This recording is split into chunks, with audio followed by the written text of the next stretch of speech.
болвол цахим хөгжил гэдгийг одоо бид нар юу гэдэг цаашдаа харахтай нь бол маш чухал хэрэглээний гол зүйл гэж харах хэрэгтэй.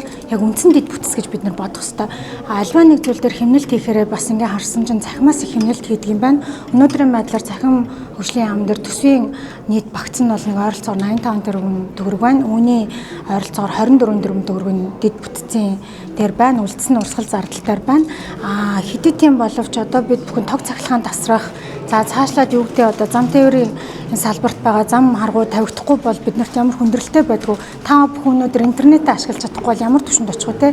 Тэгээ энэ ч утгаараа бол одоо цахим хөгжлийн салбарт байж байгаа нь харилцаа холбоо гэдэг бол үндсэн хэрэгцээ болсон иргэдийн. Тэгэхээр энэ ч утгаараа бид нар энийг ямар нэгэн байдлаар энэ одоо юу гэдэг хэмнэх боломжтой зардал гэж харж болохгүй. Энэ бол харин бид нар тэлж илүү хурдтай нэмэгдүүлэх ёстой салбар гэж харах ёстой. Ингэснээр бид нар ирээдүйн эдийн засгуудаа тэлэх, за дээрэс нь ирээдүйн одоо энэ олон улстай хөл нийлүүлж алах суурь тавигдана. Тэгэхээр миний хувьд бол сайдын хийх хамгийн чухал зүйл юу байдгүй гэхээр төсвийн бодлогот өөрийнхөө бодлогыг зөв танилцуул, төсвүүдээр шаардлагатай төсвүүдийг тавиулах гэж боддог. Тэгэхээр миний хувьд одоо соёлын сайдаар ажиллаж байгаа үедээ тухайн салбарт шаардлагатай төсвийг 4 дахин нэмэгдүүлж чадчихсан. Тэгэхээр энэ удаа ч гэсэн цахим хөгжлийн салбар дээр энийг хэрэгжүүлнэ гэж харж байгаа. Яагаад гэхээр энэ салбар бол их орхигдсон байна төсвийн хувьд.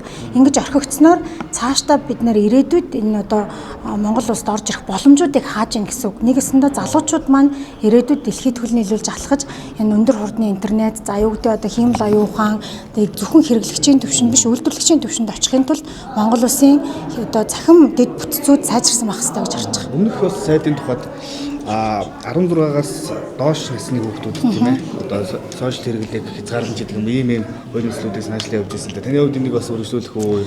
Тэг яг ер нь бол манай яам дээр нэг 6 орчим хуулийн төслүүдийн судалгаа шинжилгээ хийгдсэн байж байна. Энийг бүрэн хэмжээнд судалж үзэн харж байгаа.